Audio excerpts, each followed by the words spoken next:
And now, I'll introduce our guest. If what many analysts say is true, Ontario could be on the brink of one of the most dynamic and dramatic turnarounds in recent history. On the heels of record job losses, 2009 provincial budget has set out $32.5 billion for infrastructure spending and nearly $700 million for skills training. The government says this investment will preserve or create more than 300,000 jobs over the next 2 years. Then there's tax reform. Ontario is moving ahead with huge corporate tax cuts on investment, and it's harmonizing the PST and the GST. These measures, the experts tell us, could make Ontario one of the most competitive jurisdictions for the new investment in the industrialized world, and could ultimately lead to a net of 591,000 new jobs over the next 10 years. A few weeks ago, Premier McGuinty announced a bold new green energy initiative with Samsung Group of South Korea. Some will say that it's controversial for a lot of reasons, but no one is disputing that this deal and the Green Energy Act that was passed last spring stand to make Ontario a North American leader in green power generation and technology, creating as many as 50,000 jobs in the sector. High-tech, high-knowledge, high-paying jobs are good things, and we certainly want them here in Ontario. But will we have the qualified people to fill them? Our guest today has given that question a lot of thought. He was one of 5 members of the Labour Market Information Advisory Panel, part of the Forum of Labour Market Ministers chaired by Don Drummond, Senior Vice President, Chief Economist of the TD Financial Group. Last spring, this group tabled its report to Labour Market Ministers across the country, outlining the role that labour market information can play in helping Canada grow economically and become more efficient over the next decade. It's no surprise he was asked to participate. Dr. Rick Miner is President Emeritus of Seneca College, where he served as president from 2001 until he retired last year. With degrees in history, management from the U.S., he's held senior administrative and faculty positions in many Canadian institutions of higher learning, the University of New Brunswick, St. Mary's University in Nova Scotia, the University of Toronto, as well as Seneca College. But Dr. Miner's work and interests transcend the academic. He is past chair of the Committee of Presidents of Ontario Colleges and has served on the boards of the Ontario Innovation Trust, Polytechnics Canada, the Toronto Region Research Alliance, the Greater Toronto Marketing Alliance, and Seneca Corporation. He is also a member of the Millennium Scholarship Foundation. Today, he joins us to talk about the future of Ontario's labour market and what we need to do to get ready for it. Please help me welcome Dr. Rick Miner.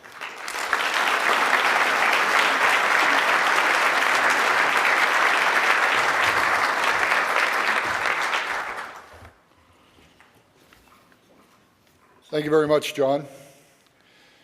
At a time of record deficits and high unemployment, my message today is not going to be very comforting.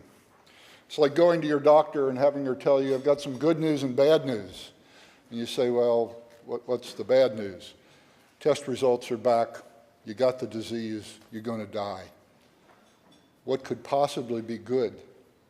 You're a little healthier than most others. There may still be time for a cure. So let's start with the conclusions. We have 2 megatrends emerging. First, an aging population, and second, a movement from a labor to a knowledge economy. Both are widely accepted, but today will be the first time the 2 trends are put together because they have been looked at quite separately, which is not the case. Be prepared, the union is frightening, for unless we take some decisive action, our social fabric and economic strength is in jeopardy. The new norm will be people without jobs and jobs without people. If these 2 trends continue unabated, there will be hundreds of thousands of people that lack the skills to get the jobs that are available. There will be 700,000 of them in the next 10 years. This, combined with our traditional unemployment rate, will put the total unemployed in excess of 1 million. It gets even worse. At the same time, there will be over 1 million job openings that will go unfilled because there's not enough skilled people to fill them. That number increases to 1.7 million by 2031. We are going to need to dramatically increase both our labor force and have a better skilled and trained labor force. Given this, the current recession actually doesn't sound that bad. The good news is the problem is solvable. The bad news is we don't have a lot of time. So let's start and talk about it. What you see here are the percentage of the Canadian population in their prime working years, 18 to 64, and what proportion of the total workforce they make up. You see that around mid to early 60s, the proportion of the population rises. Why? That's because of the baby boomers. Baby boomers started emerging in 46, 47. Give them about 20 extra years, that puts them in the mid-60s, and the population grows and grows and grows. By 2011, you see the line dropping. Why? They've reached 65, and they're moving into retirement. Those baby boomers transformed our educational systems in the 50s and 60s. New high schools, new colleges, new universities, new systems. There were just so many of them. We had to do something. We haven't heard much from them lately, but around 2011, they'll remind us of their presence. And you can see the decline goes through 2050. This is not a short-term phenomenon. So why is this happening? And what happens is because historically participation rates vary significantly by age. You can see, and you can look in your report, early on you have lower participation rates for youth. In the prime employment periods, the rates are quite high, 80, 90%, and they start tailing off in the 50s and older. So as your population ages, if you have more people beyond 65, your average participation rate falls. And in fact, in Ontario, it'll go from an average of about 67% down to 61%. So what is the impact of this going to be when we look ahead? You know, the Ontario Ministry of Finance has done some projections, and this data is based on their projections. They first had to make an assumption about labor market demand, and that's your green line. They then had to make assumptions about what is going to happen to our population. So what are our demographic predictions? And they made assumptions about either a high growth model, a medium growth model, or a low growth model. So if you are an advocate of the high growth model, you believe there are going to be more immigrants, more births, and less death. If you're an advocate of the medium growth model, you assume it's pretty well steady state. And if you believe a low growth model, you're very, very pessimistic. So when you take the population projections and you add to them the historical participation rates, you get the various color of red lines. The one closest to the green line would be high growth, then the next one medium growth, and finally the low growth model. What is important from this is regardless of which population projection you want to take, there will be a shortage of labor. That is a given. If we want to take a medium growth assumption, by roughly 2021, you're going to have a shortage of about 600,000. By 2031, you'll have a shortage of over 1 million. You'll still even have shortages in the high growth model. Not as high, and as you will see later, that will not solve your problem. There is a demand-supply imbalance that is created by the demographic realities of an aging population and different labor force participation rates depending on age. This is not rocket science. The nice thing about demographics is that a year from now, we're all going to be a year older. We hope. There is another option. So now we know there's going to be a shortage. And remember at the beginning of the speech, I said everybody wants to talk about demography, and everybody wants to talk about skills, but they don't want to put them together. So let's talk about putting them together. And that's the second major trend. and that is a change in our economy.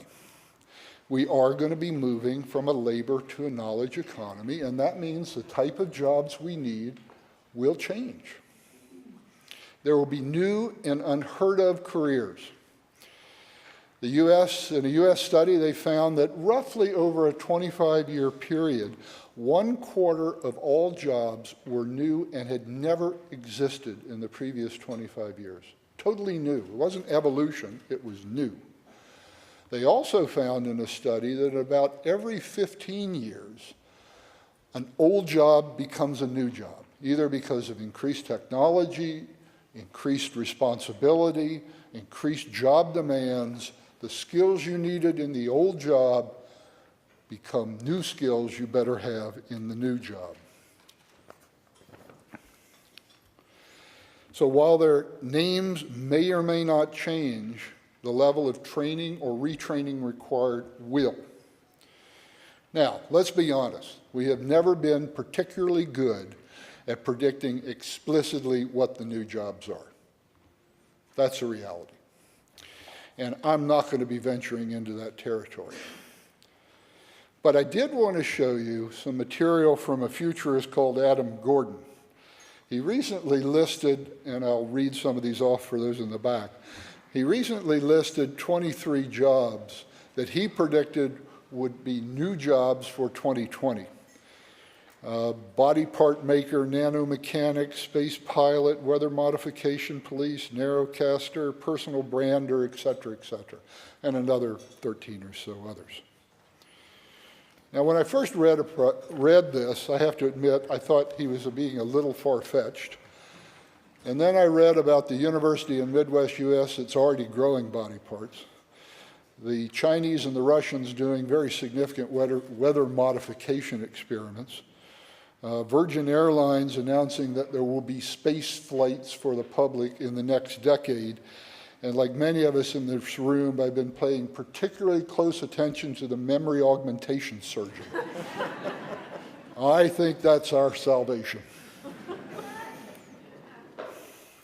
So we haven't been particularly good about predicting the explicit jobs, but we have been pretty good at predicting whether they're going to need higher levels of education. And if you look at Gordon's list, at least the ones I've shown you here, I think you'd be hard-pressed to assume that these could be easily handled by somebody with a high school credential. You're going to need some level of education beyond high school. And that's certainly been the case. There is a growing demand and need for education beyond a high school level. So my definition of the skills requirement is a very inclusive one.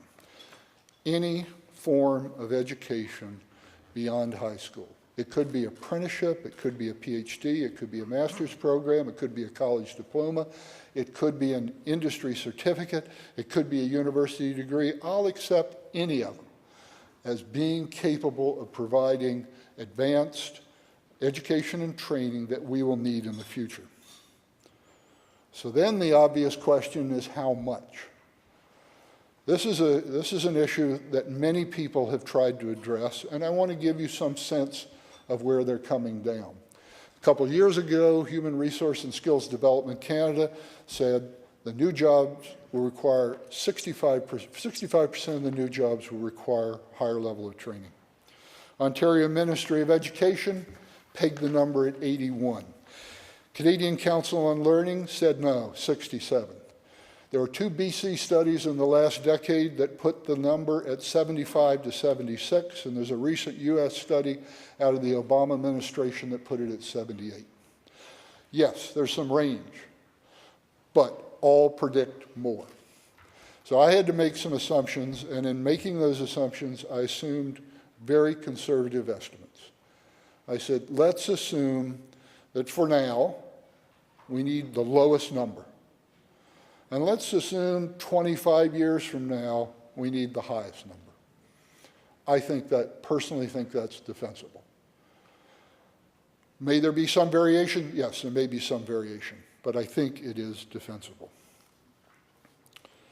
So now we have a chance to bring our 2 mega trends together. The red you see is the same as the labor shortage you saw on the earlier slides. The green and kind of burgundy or brown are the implications of moving to a knowledge economy. And the frightening thing you get, and this is a median population growth, is that you end up with a whole bunch of people, that's the green line, that do not have the skills necessary to be employed. And you have even more people, the brown burgundy line, of employers who have vacancies that can't be filled because the skills don't exist.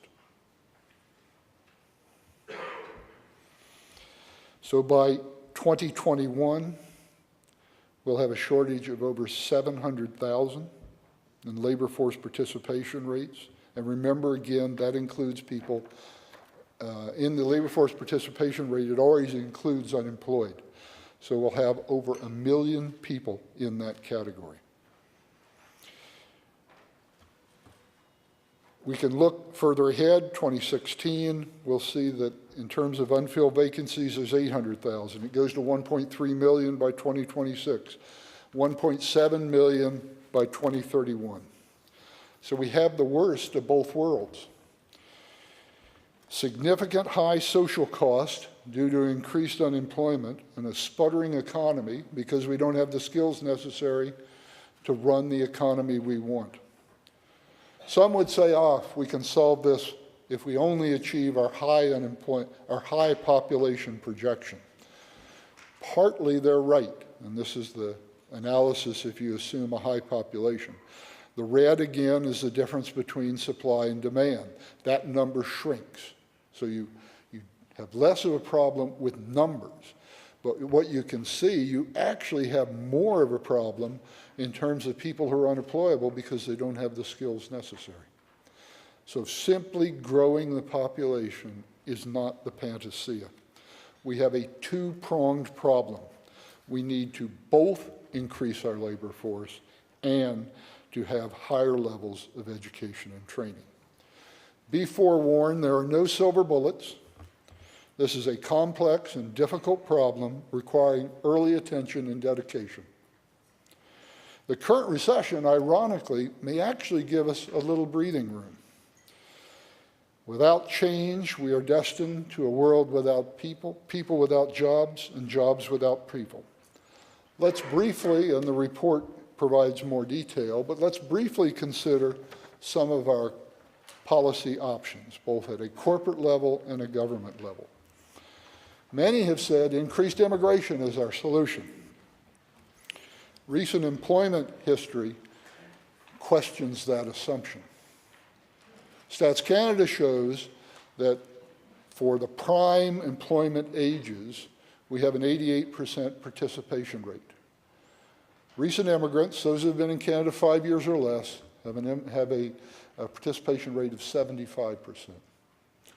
It takes 10 years for an immigrant to reach a participation rate equal to the average Canadian rate. So immigration in and of itself is not the solution. We know that immigrants have had trouble because their credentials haven't been recognized, they have not had Canadian work experience, and they may have language skills that need to be enhanced. If we want immigration to be part of the solution, we have to address those issues. Another thing we can think about is looking at areas that have historically had low labor force participation rates on the assumption we could increase that. Aboriginal population would be an example. Regardless of age, the Aboriginal participation rates are at least 10% below what we would find elsewhere. If we look at peoples with disabilities, on average they are 25% below participation rates, and depending on the disability, it can be as high as 50%. Let's go back to our participation rates. There are two other options, and there will be some controversy on these. Can we increase our youth participation rate? So why is it low? And the reason it's low is because they're in school and we want them to be in school. We know we need to increase the level of training. So we don't want to take them out in school. But can we accelerate that process? Our education system, for example, is built on an agrarian model. Let's go to school for 9 months. Let's take the summer off so we can bring in the harvest. Let's go back to school. Let's take the summer off so we can bring in the harvest. We haven't done a lot of harvesting lately. But what has been replaced is let's go to school, let's work, earn the money to pay for next year. Let's go to school, let's go to work, let's pay for next year. So trying to run the school in a longer period of time means other policies have to change. But I think we start questioning whether the way we've historically delivered education and training is the only way we can deliver. For example, a university student who decided to go to university for 2 of the 4 summers would graduate a year earlier, would be in the workforce a year earlier. Should we look for better cooperation between our post-secondary institutions? I think the answer is yes. We need to look at issues around transfer credit. Transfer credit delays graduation and degree or diploma completion. Colleges are enrolling more and more students who already have a university degree. Should universities and colleges be working together to create pathways that accelerate that process? For me, I think the answer is yes.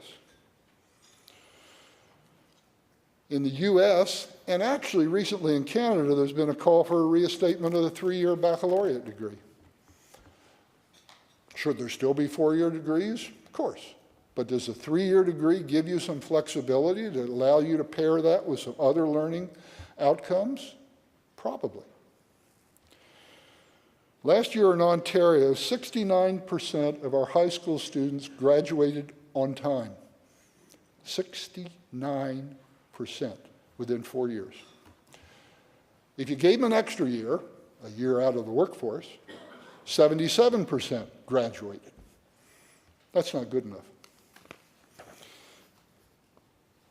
We need to find ways to get people more involved in the process. Parents, students, employers, and governments need to understand that a high school completion is not the end. We have to change attitudes. Attitudes that recognize it's a new world, it's a new economy, it's a new workplace, and simply completing a high school credential is not enough. The second part of our figure here, and there's more detail in the report, is older workers. Workforce participation starts dropping at around 55, and it really tanks after 65. Can we find ways of handling retirement better? Right now, a lot of our retirement programs are like falling off a cliff. Right? You're either on it or going down.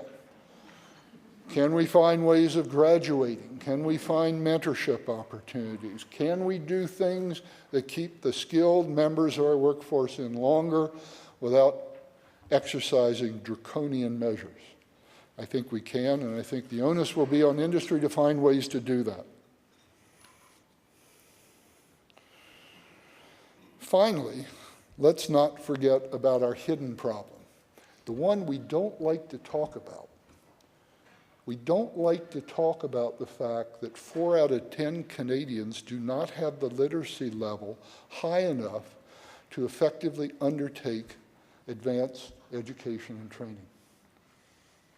6 of 10 immigrants don't have that literacy rate. We have to do something.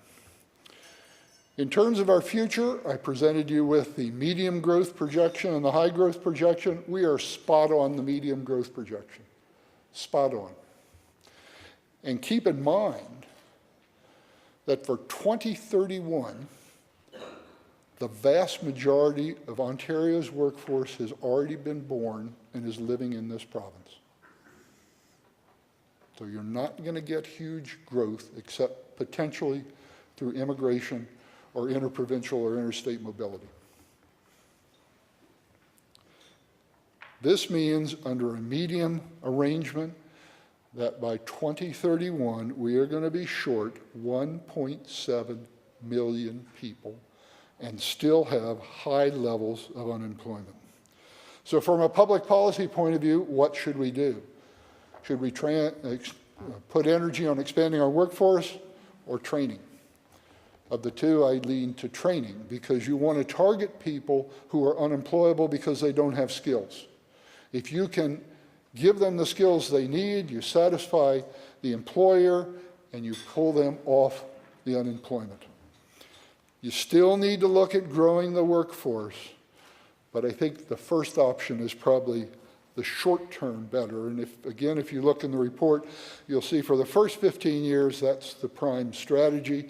You go into the last decade, and it switches, and growing the workforce is probably better.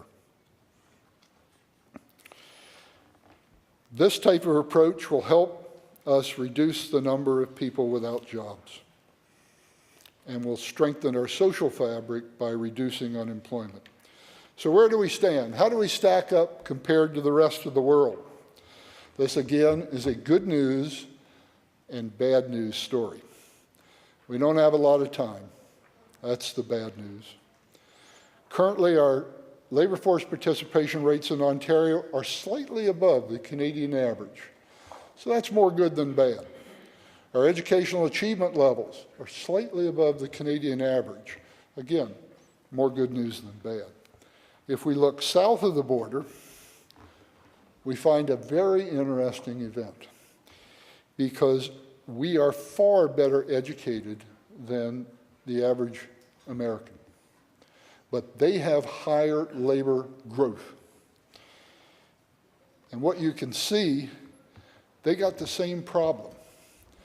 They're going to have a shortage of labor, and they're going to have both groups of people who are unemployable because they don't have the skills, and groups of employers who can't find the skills they need. We have to accept that the demographic changes are coming, and the increased educational requirements are necessary, and this is a real situation and cannot be wished away. The implications of these two trends converging, and at the beginning of the speech, this is the first time that I've found where we've seen them converge and understand there is in fact a two-pronged problem. Their union has the potential of actually shaking the foundation of our economy and our society. The time for action is now. Without changes, this is our future. It's not going to be a pleasant one. Millions of people without jobs, and millions of jobs without people. Our economy and society is in potential jeopardy. Again, the recession might actually give us a little breathing room. But keep in mind, we're not alone. I can do this same table for the West, for Atlantic Canada, for most of the US states.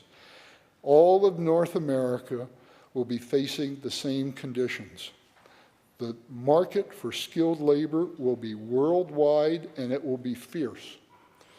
Employers need to understand that this is a new human resource world. The old practices won't work.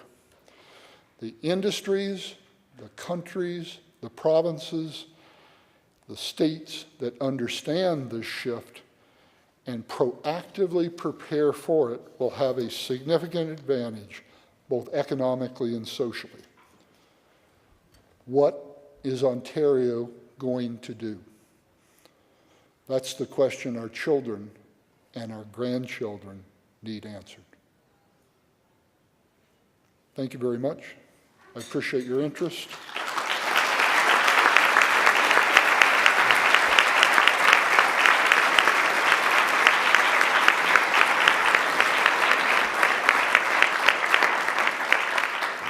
I believe we have some time for questions, and I'm told there's a couple mics around the room, and as long as they're not too hard, right?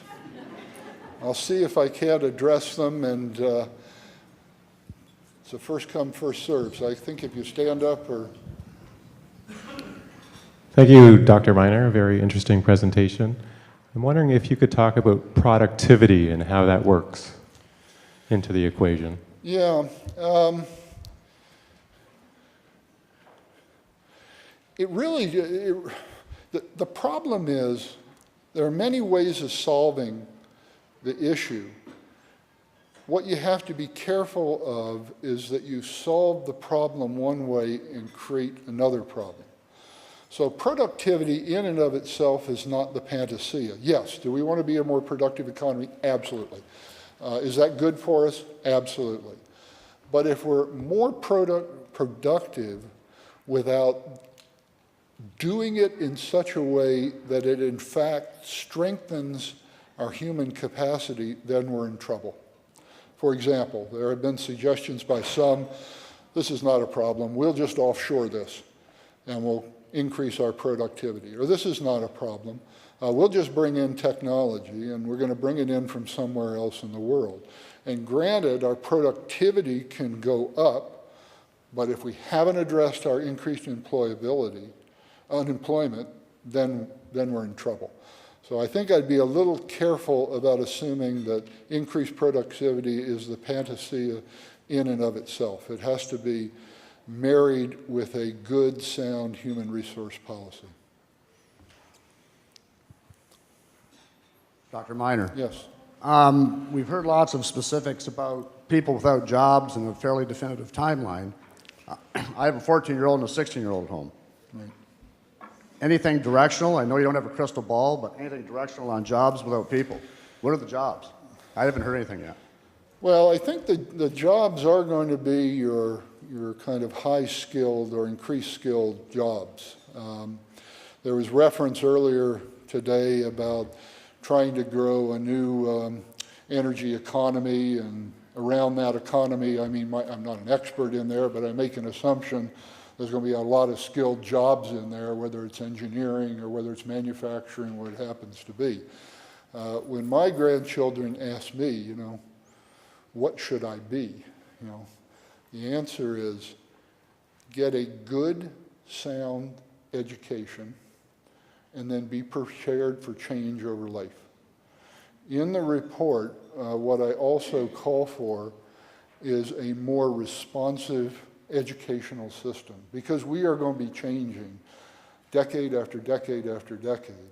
And the jurisdiction that can have an education and training that allows you to respond very quickly, responds very proactively, will in fact benefit the student, whatever age they are, and the society.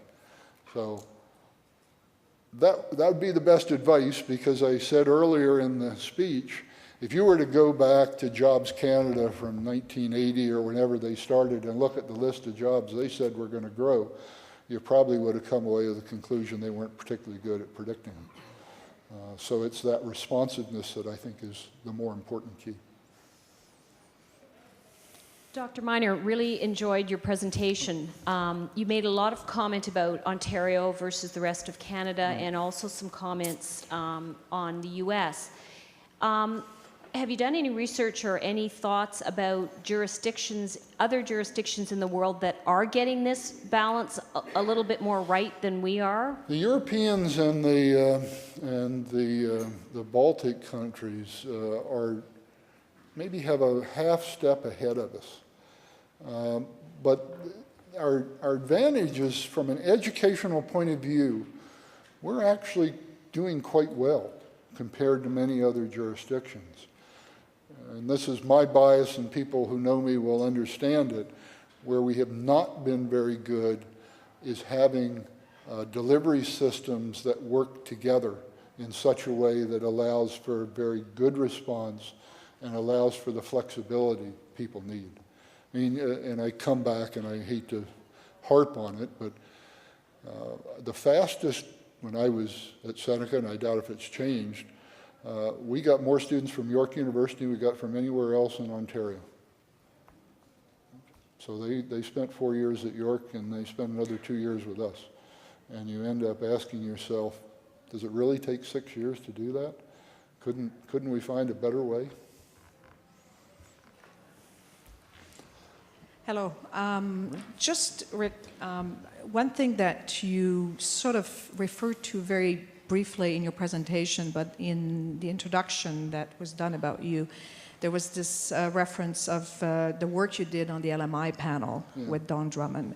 Could you talk a little bit about the challenge around labor market information? Because I mean, as much as people tend to dismiss sometimes the importance of timely information and the ongoing challenge we have between predicting supply and demand, and it is something that collectively the provinces and the federal government could do, but right now we don't seem to be able to go beyond the panel report.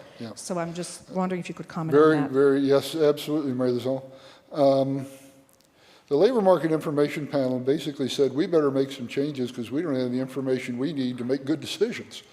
Anybody that's ever gone to OECD data on educational attainment, when you go down the list to Canada, what you see is not available, not available, not available, not available, not available, because we don't collect data on a national basis that allows us to understand what's happening.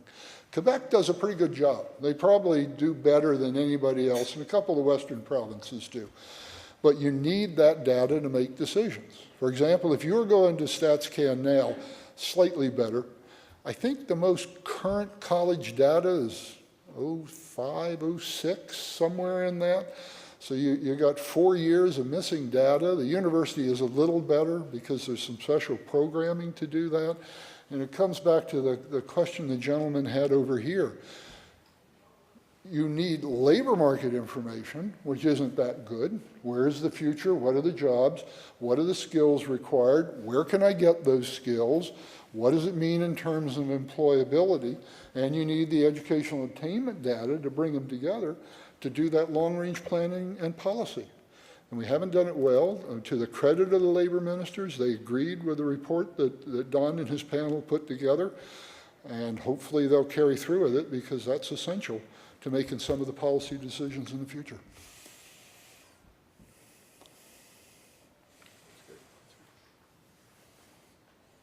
Okay. Thank you very much.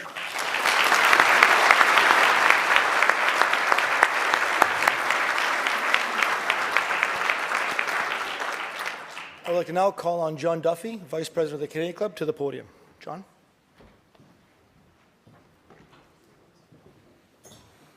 Thank you, John. Dr. Miner's presentation is not an easy act to follow. I'm tempted to say, does anyone know any jokes or sing You Are My Sunshine?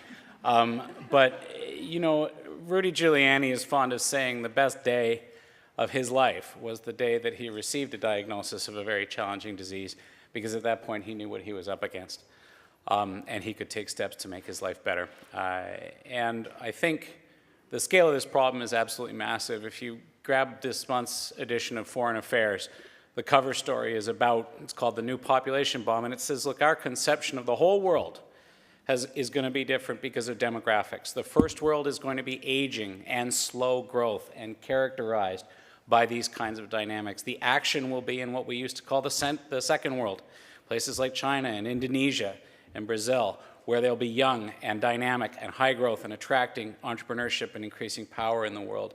Unfortunately, the third world will still look a lot like it does now. But we're talking about forces here that are going to change the whole globe, our place in it, and the challenge is for us to deal with these things. I'm reminded of the Greek myth of Pandora's box, and certainly all of the things that have come out that Dr. Miner describes, not quite war, pestilence, and terror, but a pretty tough list of problems, grinding inequality, social issues, uncompetitiveness. But the last thing that came out of the box was hope, and there is hope in what we've heard today, and certainly I know I can see in the crowd that there are very committed people and very dedicated and talented people who are working on this. There are political actors here, there are civil servants here, there's a lot of leadership and a lot of commitment and an enormous amount of talent and goodwill in this room, and if we put it behind addressing the challenges that Dr. Miner has so intelligently and forcefully set before us, we can overcome this and build for our children and our grandchildren a continuation of the Ontario that's been so good for us. So thank you very much, Doctor. Thank you for the wake-up call, and let's all get to work. Thank you.